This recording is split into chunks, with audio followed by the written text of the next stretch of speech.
안녕하세요. 행정 114입니다. 살다 보면 예상치 못한 상황에 처할 때가 있죠. 특히 음주운전으로 단속되면 정말 어떻게 해야 하나 막막하실 겁니다. 그래서 오늘은 그 단속 시점부터 혹시 모를 면허 취소 위기까지 그 당사자 입장에서 꼭 알아야 할 것들, 또 효과적인 대응 방법은 뭔지 좀 깊이 있게 파헤쳐 보겠습니다. 이 시간이 어려운 상황에서 좀 최선의 길을 찾는데 도움이 되었으면 합니다. 네. 음주운전은 아시다시피 형사처벌도 문제지만 그와 별개로 면허 정지나 취소 같은 행정처분이 따라옵니다. 이게 또 그렇죠. 특히 면허 취소는 정말 생계랑 바로 연결되는 경우가 많아서 타격이 정말 클 수밖에 없는데요. 근데 다행히 방법이 아예 없는 건 아닙니다. 행정심판이라는 절차가 있거든요. 이걸 통해서 구제 가능성을 찾아볼 수 있습니다. 오늘 그 핵심을 좀 짚어드릴게요. 그럼 가장 급한 그 단속 현장부터 얘기해 볼까요? 경찰이 음주 측정을 요구하면 가장 먼저 뭘 해야 할까요? 일단 경찰의 측정 요구에는 반드시 응해야 합니다. 이걸 거부하면 수치가 어떻게 나오든 상관없이 그 거부 행위 자체가 면허 취소 사유가 될 수 있어요. 처벌도 더 무거워지고요. 아, 그렇군요. 거부하면 안 되는 거네요. 절대 안 됩니다. 다만 그 호흡 측정 결과가 좀 이상하다, 받아들이기 어렵다 싶으면요. 그때는 바로 혈액 채취를 통한 재측정을 요구할 권리가 있습니다. 아, 혈액 채취. 그게 더 정확한가요? 네, 보통 혈액 검사 결과가 호흡 측정 결과보다 우선적으로 인정받고 더 정확한 수치로 보고요. 그리고 또 하나, 단속 당시에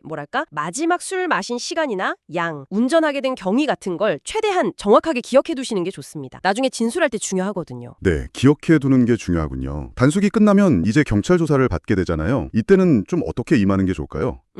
기본은 솔직합니다. 운전하게 된 경위나 마신 술의 양 같은 걸 사실대로 이야기해야 하고요. 근데 기억이 잘 안 나는 부분도 있을 수 있잖아요. 그렇죠. 당황하면 더 그럴 수 있죠. 그럴 때는 억지로 꾸며내거나 둘러대지 마시고 그냥 기억나지 않는다고 명확히 답변하는 게 차라리 낫습니다. 특히 과거에 음주운전 전력이 있다거나 혹은 사고가 난 경우 인명피해나 재산피해가 있는 좀 복잡한 상황이라면요. 조사받기 전에 미리 법률 전문가와 상담을 좀 해보시는 게 현명합니다. 아, 미리 상담을 받는 게 좋군요. 네, 불리한 진술을 피하고 좀 대응 전략을 세울 필요가 있거든요. 알겠습니다. 많은 분들이 제일 걱정하시는 게 역시 면허 취소일 텐데요. 만약 취소 처분을 받으면 그걸로 그냥 끝인가요? 아닙니다. 아직 포기하기는 이릅니다. 그 면허 취소 처분에 대해서 행정심판이라는 걸 청구할 수 있습니다. 행정심판이요? 그건 소송이랑은 다른 건가요? 법원에 가는 소송과는 좀 다릅니다. 행정심판은 일단 법원 가기 전에 거치는 절차라고 보시면 되고요. 여기서 뭘 보냐면 그 처분이 법을 어겼는지, 즉 위법성만 따지는 게 아니라요. 위법하지는 않더라도 그 사람의 사정에 비춰봤을 때 처분이 너무 과혹한 건 아닌지, 이걸 부당성이라고 하는데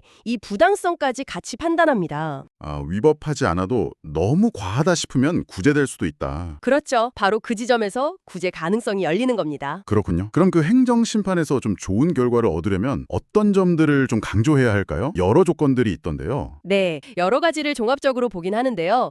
자료들을 분석해보면 특히 중요한 몇 가지 포인트가 있습니다. 일단 혈중 알코올 농도. 이게 낮을수록 유리하겠죠. 특히 초범이고 농도가 0.10% 이내일 경우에는 가능성이 좀 더 높다고 볼 수 있습니다. 네네. 농도가 낮을수록 또 뭐가 있을까요? 운전하게 된 경위나 운전거리, 또 참작 사유가 될 수 있어요. 예를 들어 정말 아주 짧은 거리를 이동했다거나 아니면 대리운전을 불렀는데 너무 안 와서 어쩔 수 없이 운전대를 잡았다거나 하는 그런 부득이한 사정이 있었다면 고려될 수 있습니다. 아, 그런 사정도 보는군요. 운전 경력 같은 것도 중요하게 본다고 들었는데요. 네, 맞습니다. 오랫동안 사고 없이 또 법규 위반 없이 운전해온 경력은 당연히 긍정적인 요소로 작용하고요. 그리고 또 중요한 게 이 면허가 왜 필요한가 하는 점입니다. 면허의 필요성. 네, 단순히 그냥 출퇴근 편하자고 필요한 게 아니라 정말 생계유지 때문에, 예를 들어 택배기사님이나 운송업, 영업직처럼 직업상 면허가 없으면 안 되는 경우요. 이런 점을 객관적인 자료를 입증해야 합니다. 재직증명서라든지 사업자 등록증 아니면 소득 관련 서류 같은 걸로요. 아, 그냥 말로만 필요하다가 아니라 서류로 딱 증명을 해야 되는군요. 그렇죠. 객관적인 증거가 핵심입니다. 근데 이런 조건들 외에도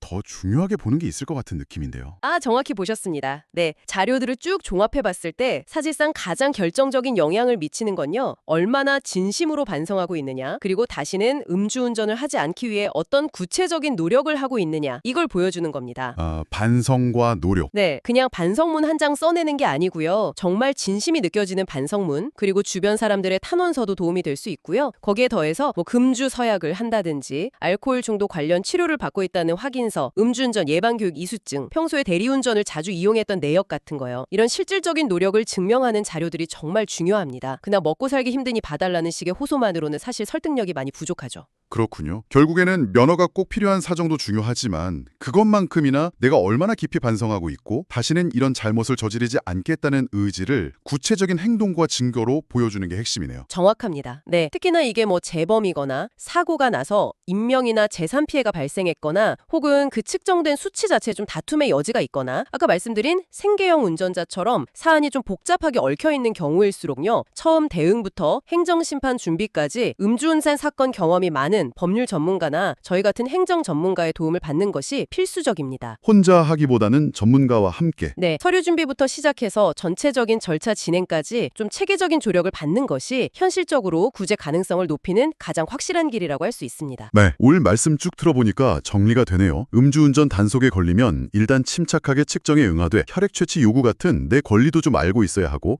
조사받을 때는 솔직하게 그리고 혹시 면허 취소 처분을 받더라도 행정심판이라는 기회가 있다는 것. 그때 여러 참작 사유, 특히 진심 어린 반성과 재범 방지 노력을 객관적인 자료로 잘 증명하는 게 아주 중요하다는 점 꼭 기억해야겠습니다. 네, 물론 가장 좋은 건 아예 음주 후에는 운전대를 잡지 않는 것이겠죠. 예방이 최선입니다. 하지만 사람이 살다 보면 실수를 할 수도 있습니다. 그때 좌절만 하고 있을 게 아니라 오늘 저희가 이야기 나눈 이런 대응 방안들을 잘 숙지하시고 적극적으로 대처하는 자세가 중요합니다. 그리고 필요하다면 전문가의 도움을 받는 것을 절대 주저하지 마시고요. 궁금한 점이나 도움이 필요하시면 언제든지 행정 114로 전화 상담해 주세요.